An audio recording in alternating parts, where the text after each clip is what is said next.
लन राज्य में 3 चुड़ैल रहती थी। वो वहाँ के राजा से बहुत डरती थी। एक दिन राजा के महल में आग लग जाती है। राजा को तीनों चुड़ैलों पर शक होता है। राजा तीनों से पूछता है, मेरे महल में किसने आग लगाई है? पहली चुड़ैल ने कहा, मैं हवाओं की चुड़ैल हूँ, मैं हिमालय गई थी और आज ही वापस आई हूँ। दूसरी चुड़ैल ने कहा, मैं तो छुट्टियाँ मनाने दूसरे शहर गई थी और मैं तो पानी की चुड़ैल हूँ, मैं आग कैसे लगा सकती हूँ? मुझे नहीं पता ये किसने किया है। तीसरी चुड़ैल ने कहा, मैं पहली चुड़ैल के साथ हिमालय गई थी। तीनों के बात सुनने के बाद क्या आप बता सकते हैं आग किसने लगाई है?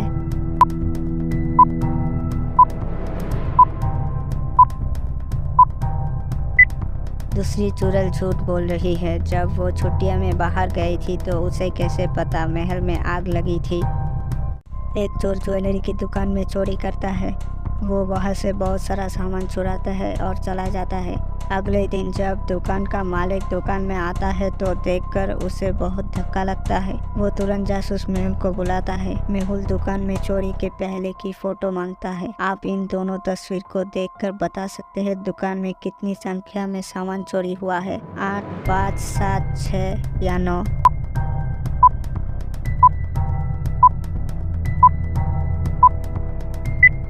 वहाँ पर 6 सामान गायब है। 3 एक कॉफी शॉप में गैरी का मृत शरीर पाया जाता है। जासूस मेहुल को जांच के लिए बुलाया जाता है। मेहुल को पता चलता है कि मैरी विवाहिता है तथा उसकी एक महिला मित्र भी है। मेहुल उन दोनों को पूछताछ के लिए उसी कॉफी हाउस में बुलाता है। दोनों वहां पहुंचती है और कॉफी ऑर्डर करती है। वेटर कॉफी लाता है और मैरी की पत्नी से पूछता है, आप शक्कर कितनी लेगी? वेटर उनको कॉफी देता है और चला जाता है। और फिर मेहुल उनसे पूछताछ शुरू करता है। पत्नी ने कहा, मैं यह कभी नहीं कर सकती, ये इसने किया है। मैंने कल इसी कॉफी शॉप के बाहर इसकी कार पार्किंग में देखी थी। महिला मित्र ने कहा, मैंने कुछ नहीं किया है, मैं इस कॉफी हाउस में पहली बार आई हूँ। क्या आप बता सकते हैं मैरी को किसने मारा?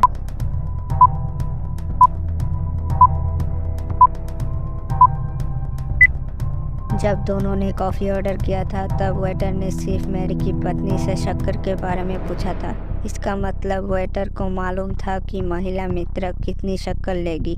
इसका मतलब वो झूठ बोल रही थी। असली हत्यारा महिला मित्र है।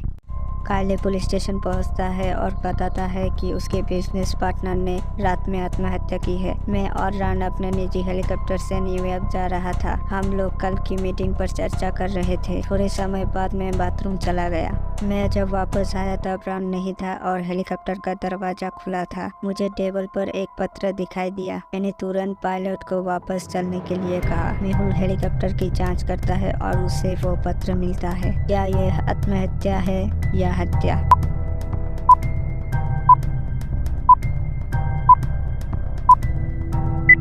अगर रान ने हेलीकॉप्टर का दरवाजा खोला होता तो हवा के दबाव से कागज उड़ गया होता, परंतु पत्र टेबल पर था। इसका मतलब पत्र कायले ने रखा था। दुनिया की एक बहुत खूबसूरत पेंटिंग प्रदर्शन के लिए संग्रहालय में रखी थी। बहुत सारे लोग संग्रहालय में खूबसूरत पेंटिंग को देखने आते थे और उसकी फ़ोटो लेते थे। अगले दिन पेंटिंग संग्रहालय से गायब हो जाती है। संग्रहालय का मालिक जासूस मेहुल को चोर का पता लगाने के लिए कहता है। वो जासूस मेहुल को बताता है कि रात में वहाँ 3 गार्ड की तैनाती की गई थी। शायद उन तीनों में से किसी ने चोरी की है। मेहुल तीनों गार्ड के घर जाकर जांच करता है। पहला गार्ड कहता है, मेरी तैनाती बाहर गेट पर थी और मैं सिर्फ एक बार संग्रहालय के अंदर अपने दोस्त से बात करने गया था। गार्ड 2 कहता है, मेरी ड्यूटी संग्रहालय के अंदर थी पर मुझे चोरी के बारे में कुछ नहीं पता। गार्ड 3 ने कहा, मेरी भी तैनाती संग्रहालय के बाहर गेट पर थी, मैं सिर्फ एक बार बाथरूम जाने के लिए अंदर गया था। क्या आप चोर को पहचान सकते हैं?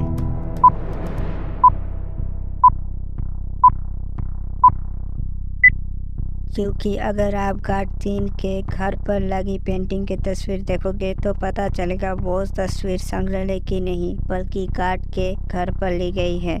अंदाल के राजा के महल से कोई कीमती पत्थर चुरा लेता है। राजा अंदाल के सैनिक 4 संदिग्धों को पकड़कर महल में लाते हैं। चारों कहते हैं हम निर्दोष हैं। राजा अंदाल चोर को पकड़ने के लिए एक युक्ति सोचता है। वो उन चारों के हाथ में एक एक लकड़ी देता है और कहता है, ये जादुई लकड़ी है जो चोर के घर में जाते ही उसके घर में 2 इंच बढ़ जाती है और जो चोर होगा उसकी लकड़ी बाकियों से बड़ी होगी। चारों लकड़ी अपने पास ले लेते हैं और अपने अपने घर चले जाते हैं। अगले दिन चारों अपनी अपनी लकड़ी के साथ राजा के पास वापस आते हैं। उन चारों को और लकड़ी को देखकर राजा समझ जाता है कि चोर कौन है। क्या आप बता सकते हैं चोर कौन है?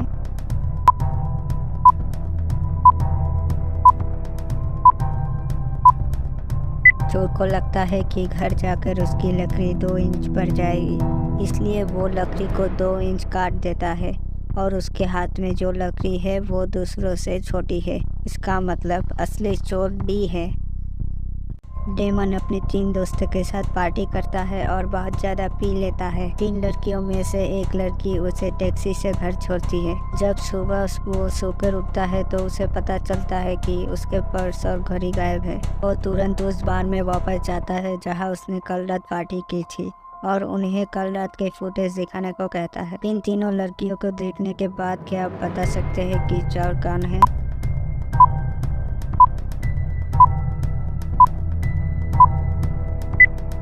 डेमन के शर्ट पर जो लिपस्टिक के निशान थे वो पी से मिलते हैं। इसका मतलब असली चोर पी है। डियागो की पिछली रात उसके घर में हत्या हो जाती है। जासूस मेहुल मामले की जांच के लिए आता है। मेहुल को डियागो के 3 दोस्त पर शक होता है। जाडे कहता है डियागो ने मुझे सुबह पैसे के लिए बुलाया था। मैं सुबह आई, पैसे लिए और चली गई। अलारिक ने कहा मुझे डियागो के पास से कुछ पेपर लेना था। मैं सुबह आया, पेपर लिया और चला गया। ट्विंकल ने कहा हम लोग कल घूमने जाने वाले थे पर डियागो ने आखिरी समय फ़ोन किया और रद्द कर दिया। तीनों के बयान सुनने के बाद क्या आप बता सकते हैं कि हत्यारा कौन है? जाडे, अलारिक या ट्विंकल?